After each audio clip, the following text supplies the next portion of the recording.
Chronology समझते रहिए और ये अपना क्रिमिनोलॉजी चलाते रहेंगे।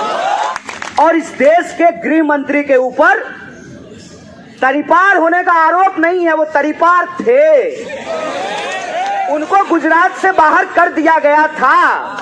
सुन लीजिए दिल्ली पुलिस के हमारे प्रिय आईपीएसओं,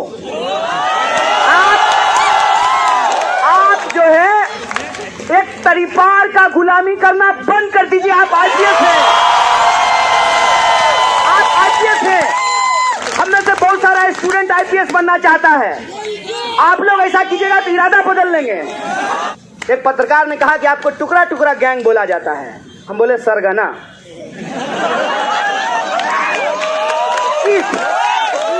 चीफ बोला जाता है।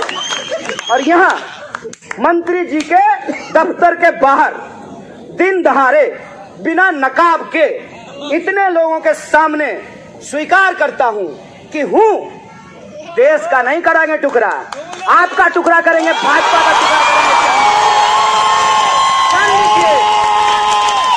ये ऐलान है, ये इसको हमारा इकबालिया बयान समझिए आप। और मेरिट की बात करते हैं, क्या मेरिट है आपके लल्ला का? क्या मेरिट है? क्या मेरिट है? सिर्फ इस बात को छोड़ दिया जाए कि उनकी शकल हूबहू अमित शाह से मिलती है, उस आदमी का क्या मेरिट है? उसको कैसे इस देश में बीसीसीआई का सेक्रेटरी बना दिया गया है? बताइए, जेएनयू था, इतना पढ़ा के सिखा दिया है ना कि जो आप पे हुक्म चलाता है ना उसको हम आंख दिखाते हैं, आंख दिखाते हैं।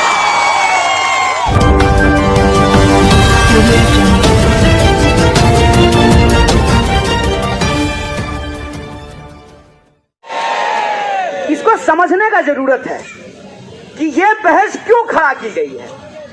ये बहस इसलिए खड़ा किया गया है ताकि आप क्रोनोलॉजी समझते रहिए और ये अपना क्रिमिनोलॉजी चलाते रहेंगे। ये अपराध है। और इस देश के गृह मंत्री के ऊपर तरीपार होने का आरोप नहीं है, वो तरीपार थे, उनको गुजरात से बाहर कर दिया गया था। सुन लीजिए दिल्ली पुलिस के हमारे प्रिय आईपीएसओं,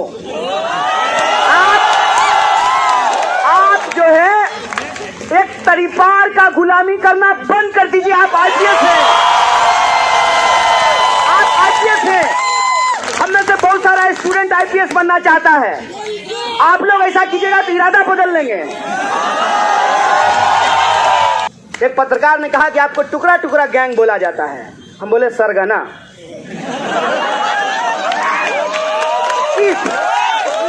चीफ बोला जाता है। और यहाँ मंत्री जी के दफ्तर के बाहर दिन दहाड़े बिना नकाब के इतने लोगों के सामने स्वीकार करता हूं कि हूं देश का नहीं कराएंगे टुकड़ा, आपका टुकड़ा करेंगे, भाजपा का टुकड़ा करेंगे। ये ऐलान है, ये इसको हमारा इकबालिया बयान समझिए आप। ये हमारा ऐलान समझिए आप कि देश को तोड़ने की आपकी साजिश, देश को नफरत के आग में जलाने की आपकी साजिश, बेईमानी के आधार पे आपकी राज करने की साजिश को नाकाम करेंगे। और आपको क्या लगता है कि आप कभी रिजर्वेशन को गाली दे करके, कभी पब्लिक फंडेड यूनिवर्सिटी को गाली दे करके, कभी मेरिट का तर्क ला करके हमारी लड़ाई को गुमराह कर देंगे? आइए, भेजिए जिसको भेजना है। जौन सा आपका सबसे सुयोग्य संतान है उसको भेजिए बहस करने के लिए। हम बहस करेंगे आपसे, हम आपको बताएंगे कि मेरिट क्या होता है। मेरिट ये होता है कि इस देश के गरीब से गरीब इंसान के बच्चे, पिछड़े से पिछड़े इलाके के बच्चे काला हांडी से आते हैं भाई साहब, जहां आज तक बिजली नहीं पहुंची है, जहां बिजली नहीं पहुंची है वहां के बच्चे अपनी मातृभाषा तो जानते ही हैं, बांग्ला, उड़िया, भोजपुरी, मैथिली, मलयालम, कन्नड़, तमिल, तेलुगु, असमीस, ये सब भाषा तो वो जानते ही हैं। आपकी फर्राटेदार अंग्रेजी भी सीख करके एंट्रेंस देते हैं, पास करके नौकरी। और मेरिट की बात करते हैं, क्या मेरिट है आपके लल्ला का? का क्या मेरिट है? क्या मेरिट है? सिर्फ इस बात को छोड़ दिया जाए कि उनकी शक्ल हूबहू अमित शाह से मिलती है, उस आदमी का क्या मेरिट है? उसको कैसे इस देश में बीसीसीआई का सेक्रेटरी बना दिया गया है? पूछेंगे कोई सवाल? कोई ठोकेगा ताल? बताएगा कि नेशन वांट्स टू नो? हम चैलेंज करते हैं, हिम्मत करेंगे सवाल। पुलिस से हमारी कोई लड़ाई नहीं है, क्योंकि हम लोग हमेशा ये नारा लगाए हैं, ये अंदर की बात है, पुलिस हमारे साथ है। अरे जेएनयू जब बचेगा तो आपका बच्चा भी पढ़ेगा। कोशिश करके देखिए आपको बच्चे को पढ़ाने में क्या तकलीफ होती है। और मेरी माँ तो सरकारी नौकरी नहीं है, 3000 कमाती है। बताइए, जेएनयू था, इतना पढ़ा के सिखा दिया है ना कि जो आप पे हुक्म चलाता है ना, उसको हम आंख दिखाते हैं। जेएनयू की बचाने की लड़ाई आपके हक और अधिकार की लड़ाई है, आपके बच्चों के पढ़ने की लड़ाई है। इस देश में गरीब से गरीब इंसान ये सोच सके कि हम पीएचडी करेंगे, हम भी अंग्रेजी बोलेंगे, हम भी जीभ टेढ़ी करके ब्रिटिश और अमेरिकन दोनों एक्सेंट में अंग्रेजी बोलेंगे। ये आत्मविश्वास देता है ये यूनिवर्सिटी। और गुस्सा मत होइए, आप भक्त भक्त बोल करके उसकी भावनाओं को हर्ट मत कीजिए। आप ही सोचिए, आपको अगर किसी से मोहब्बत होगी, उसके बारे में खराब बात बोलेगा तो बुरा लगेगा ना। तो आप उसकी भावनाओं को हर्ट मत कीजिए, सिर्फ उससे ये पूछिए, दोस्त आओ चाय पीते हैं, तो थोड़ा हम भी चाय पे चर्चा कर लें। ये बताओ, एक ही तो दिल है तुम्हारे पास, मोदी जी जीत लिए हैं, कोई दिक्कत नहीं है, दिल तुम उनको दे दिए, दिल दे चुके सनम, दिमाग तो है,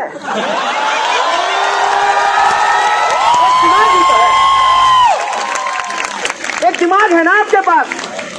अब सोच के देखिए, दिल्ली का चुनाव हो रहा है, करोड़ों लोग यहाँ पे रहते हैं, दिल्ली की अपनी समस्याएं हैं, दिल्ली में लोगों के फेफड़े खराब हो रहे हैं, एडवाइजरी जारी होता है कि सुबह टहलने के लिए नहीं निकलिए, जबकि कहा जाता है कि सुबह टहलने से लोग स्वस्थ रहते हैं, दिल्ली में अस्वस्थ हो जाते हैं। और आपके भीतर, इस देश की जनता के भीतर जिस तरीके से जेएनयू के खिलाफ नफरत भरा जा रहा है, आपको सिर्फ ब्लड प्रेशर का बीमारी होगा, हाइपरटेंशन होगा, आपकी कोई समस्या का समाधान नहीं होने जा रहा है।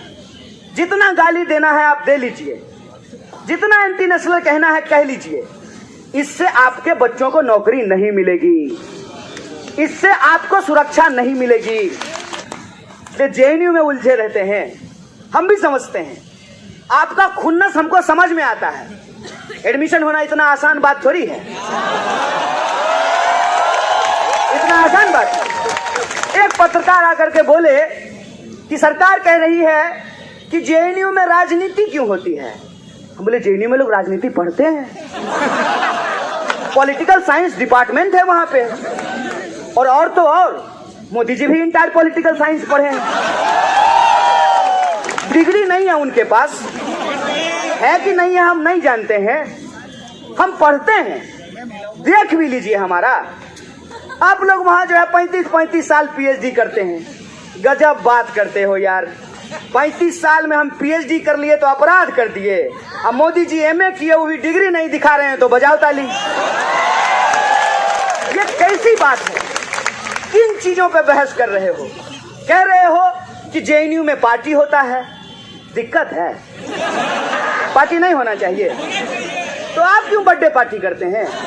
तो आपको क्या लगता है कि जेएनयू में लोग पैदा होकर के नहीं आए हैं? जेएनयू में तो लोग पैदा होकर के आए हैं ना, उनका भी कोई बर्थडे होगा ना। अरे कम से कम इस जनरेशन का तो होगा ही जो इंस्टाग्राम चला रहा है। एक दिन अम्मा को हम पूछे, अम्मा तुम कब पैदा हुई? तो बोली बारिश का मौसम था, भैंस को 2 बच्चे हुए थे। हम बोले अब भैंस को जाके कैसे पूछेंगे, बताओ तुम कब प्रेग्नेंट हो? ये जनरेशन है, बोलिए ये पार्टी नहीं करेगा, करेगा पार्टी। दिक्कत किस बात से है? एक बात बता दीजिए कि हमको भाई इस बात से दिक्कत है जेएनयू से, कोई एक चीज बता दीजिए किस बात से दिक्कत है? पार्टी करते हैं उससे दिक्कत है, पता नहीं गिनती कैसे गिना। नजीब को आज तक नहीं ढूंढ पाए। जेएनयू के डस्टबिन से 3000 condom. Visual visual visual visual दिमाग में लाइए। डस्टबिन के पास बैठ करके 1 2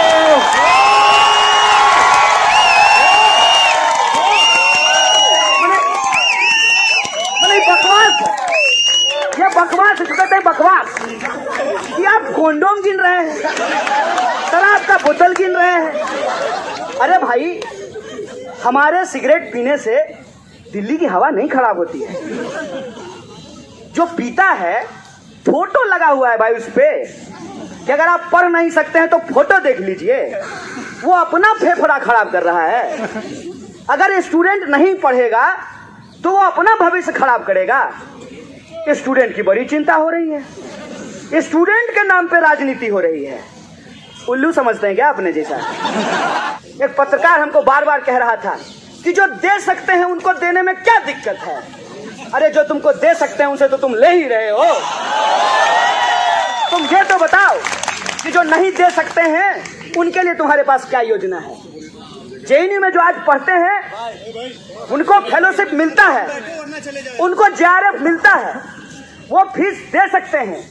वो सिर्फ अपनी फीस के लिए नहीं लड़ रहे हैं, वो इस बात के लिए लड़ रहे हैं कि आज अगर हम नहीं लड़ेंगे तो कल को फिर से कोई आंगनबाड़ी का बेटा, कोई चूड़ी बेचने वाला का बेटा, कोई सब्जी बेचने वाली की बेटी यूनिवर्सिटी में नहीं आ पाएगी। इस बात के लिए लड़ रहे हैं। भारी बेशरम लोग हैं।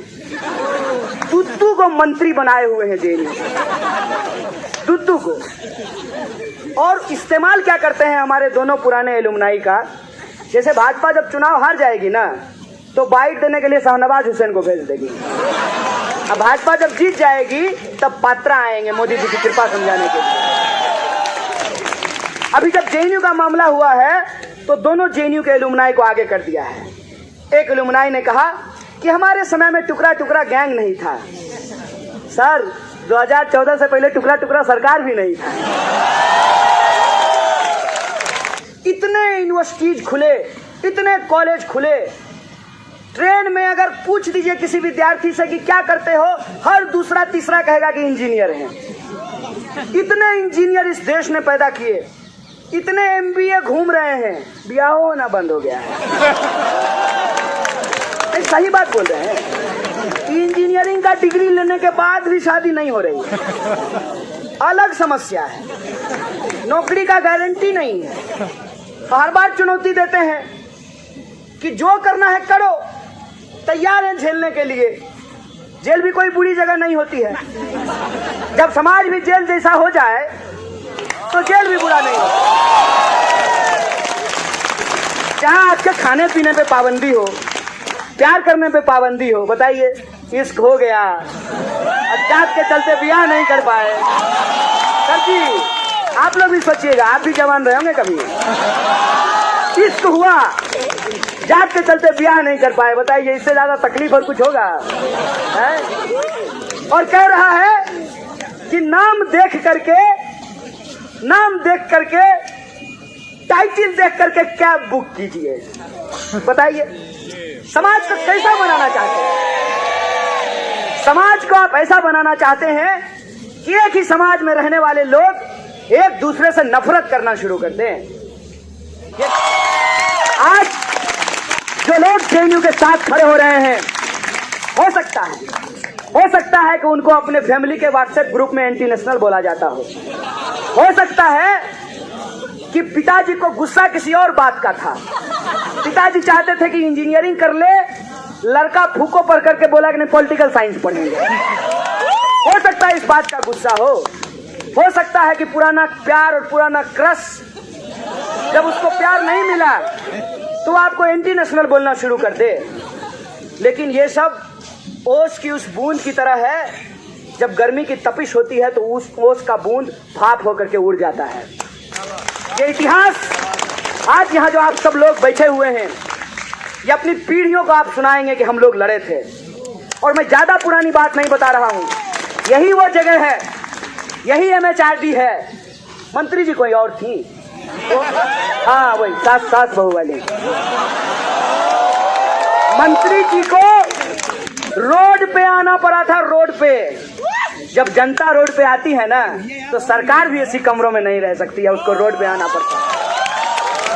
रोड पे आई थी विद्यार्थियों से बातचीत करने के लिए, और ये समझौता हुआ कि आप विद्यार्थियों का वजीफा, उसकी छात्रवृत्ति, उसका स्कॉलरशिप बंद नहीं करेंगे, और बंद नहीं हुआ था। बोलिए जीते थे कि नहीं जीते थे?